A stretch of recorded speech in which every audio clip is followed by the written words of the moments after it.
اب آ جائے اور آدمی کو نیکی کرنے کا موقع نہ ملے، وصحتک قبل سقمک، اور اللہ تعالیٰ نے صحت دی ہے، اس کا فائدہ اٹھا لیجئے، نیکیاں جمع کر لیجئے، نہ جانے کب بیمار پڑ جائیں، وغناءک قبل فقرک، اور اللہ تعالیٰ نے مالدار بنایا ہے، نیکیاں جمع کرنے کا مہینہ آ رہا ہے، صدقہ و خیرات جمع کرنے کا مہینہ آ رہا ہے، اللہ کے راستے میں صدقہ و خیرات کریں، فائدہ اٹھا لیں، نہ جانے کب غریب ہو جائے۔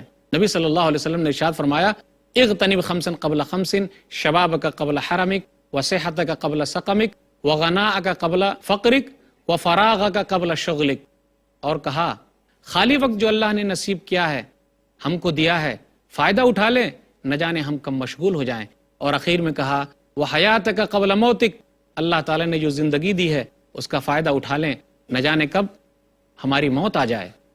افسوس کی بات ہے، ہم اور آپ دو چیز میں دھوکہ کھائے ہوئے ہیں، یقیناً دھوکہ کھائے ہوئے ہیں۔ اتنا عام مہینہ آنے والا ہے، لیکن کیا ہم اور آپ اس کے لیے تیاری کریں گے؟ صحیح بخاری کتاب الرقاق کتاب نمبر 81 حدیث نمبر 6412، عبداللہ بن عباس رضی اللہ تعالیٰ عنہ اس حدیث کے راوی ہیں، نبی صلی اللہ علیہ وسلم نے ارشاد فرمایا، نعمتان مغبون فیہما کثیر من الناس، الصحۃ والفراغ، دو نعمتیں ایسی ملی ہوئی ہیں جس میں اکثر لوگ دھوکے میں ہیں۔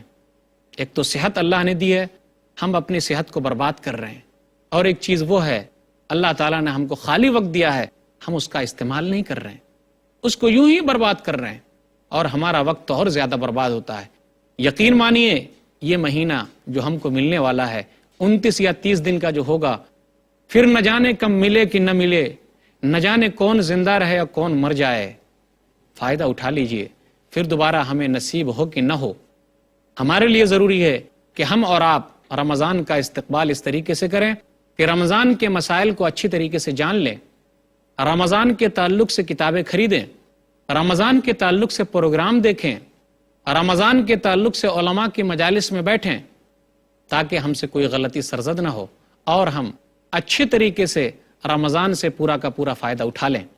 ہمارے اور آپ کے لیے ضروری ہے کہ ہم اور آپ یہ عہد کریں کہ رمضان کے مہینے کو یوں ہی بیکار نہیں کریں گے۔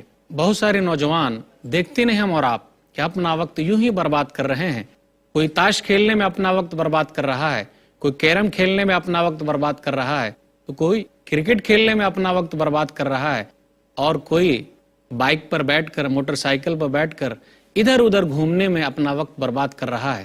دیکھتے نہیں ہم اور آپ کہ بہت سارے لوگ رمضان کی راتوں میں لائٹ کے نیچے بیٹھ کر گپ شپ کرتے رہتے ہیں، بہت سارے تو ایسے ہیں یوں ہی گانے سننے میں اپنا وقت برباد کر رہے ہیں، بہت سارے بد نصیب تو ایسے ہیں کہ رمضان کے مہینے میں بھی فلم دیکھنے میں اپنا وقت برباد کر رہے ہیں، رات بھی برباد کر رہے ہیں اور دن بھی برباد کر رہے ہیں۔ جی ہاں، ہم اور آپ کو ایسا نہیں کرنا ہے، رمضان کا استقبال اس طریقے سے نہیں کرنی ہے، بلکہ رمضان کا استقبال تو اس عہد کے ساتھ کرنا ہے کہ جی ہم اپنا پورا وقت اللہ کی عبادت میں لگائیں گے، ذکر و اذکار میں لگائیں گے، قرآن کی تلاوت میں لگائیں گے، اور اپنا وقت ہم برباد نہیں کریں گے۔ ہم سب کے لیے ضروری ہے کہ ہم رمضان کا استقبال کریں، کس طریقے سے کریں؟ اس طریقے سے کریں جس طریقے سے کرنے کا نبی صلی اللہ علیہ وسلم نے حکم دیا ہے۔ ہم بالکل تیار رہیں اور اپنے آپ کو تیار رکھیں۔ ہم اور آپ رمضان کا استقبال اس طریقے سے بھی نہ کریں کہ 1-2 دن پہلے ہی سے روزہ رکھنا شروع کر دیں، یہ صحیح نہیں ہے۔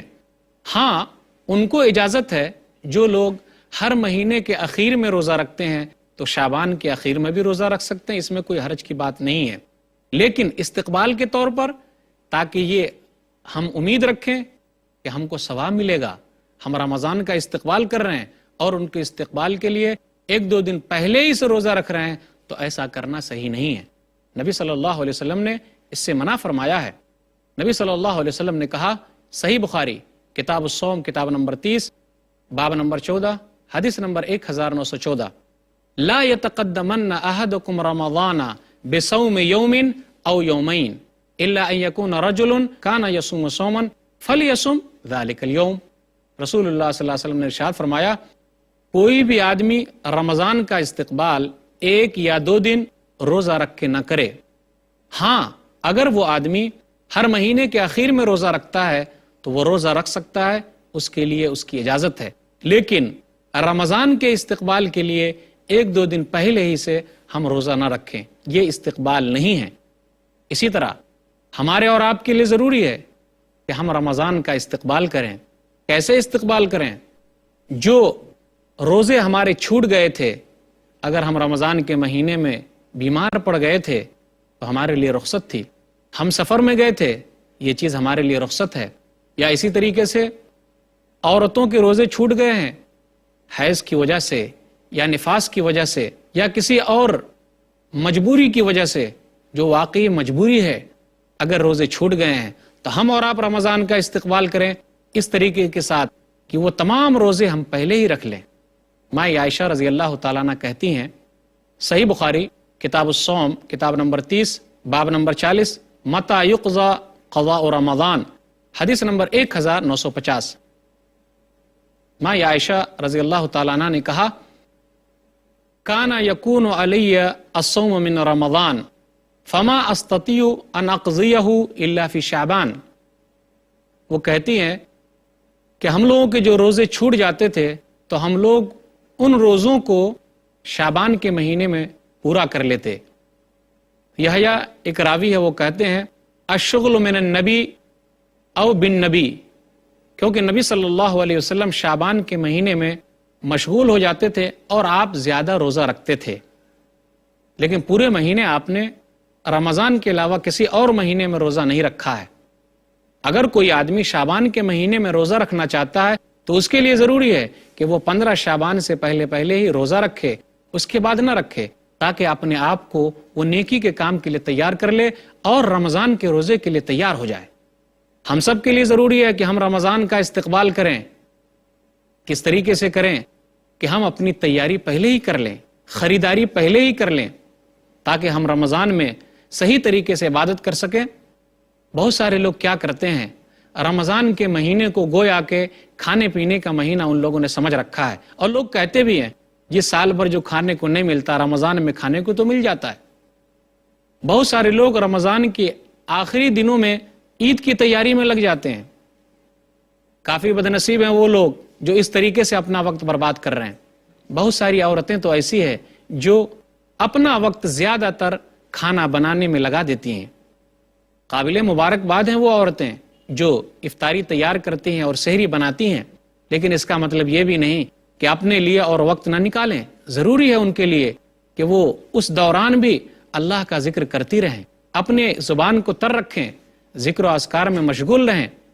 یاد رکھیے، افسوس کی بات ہے، بہت سارے بھائی تو ایسے ہیں جو ہوٹل بازی میں اپنا وقت برباد کر دیتے ہیں اور رمضان کے مہینے کو کھانے پینے کا مہینہ سمجھ کر یوں ہی برباد کر لیتے ہیں۔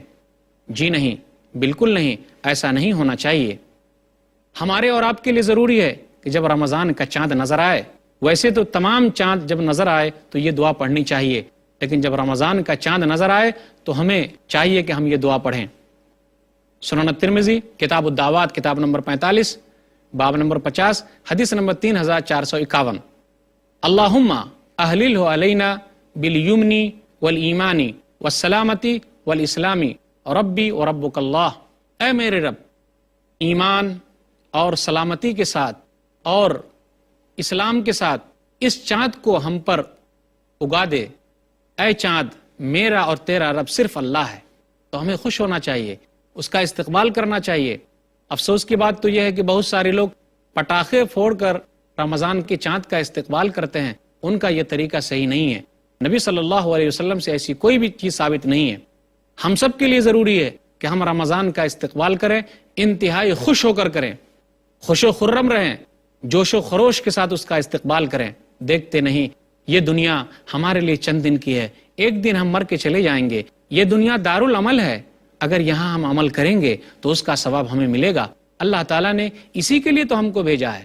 ایسا تو نہیں ہوتا کوئی آدمی کانٹا بوئے اور اس کے ذریعے پھول اگ جائے، ایسا نہیں ہو سکتا۔ جو جیسا کرے گا ویسا پائے گا۔ ہم یہاں اچھا کریں گے، مرنے کے بعد اچھا پائیں گے، اور اگر یہاں برا کریں گے تو مرنے کے بعد ہمارا برا ہوگا۔ اس لیے تیار ہو جائیے، نیکیوں کا مہینہ آنے والا ہے، پھر یہ ملے کہ نہ ملے۔ بہترین وہ لوگ ہیں جو تیاری کرتے ہیں اور ایک دوسرے سے آگے بڑھ جاتے ہیں۔ فَلْيَتَنَافَسِ الْمُتَنَافِسُونَ، تو چاہیے کہ نیکی کرنے والے نیکی کرنے میں آگے بڑھ جائیں۔ تو آئیے عہد کیجئے کہ رمضان کا استقبال ہم پورے فائدے کے ساتھ کریں گے، اس طریقے سے کریں گے تاکہ ہم تمام نیکیاں جمع کر لیں۔ اللہ تعالیٰ سے دعا ہے کہ اللہ تعالیٰ ہم لوگوں کو رمضان کا استقبال صحیح طریقے سے کرنے کی توفیق دے، آمین۔ وآخر دعوانا الحمدللہ رب العالمین، وصلی اللہ علی نبینا محمد وآلہ وصحبہ اجمعین، والسلام علیکم ورحمۃ اللہ وبرکاتہ۔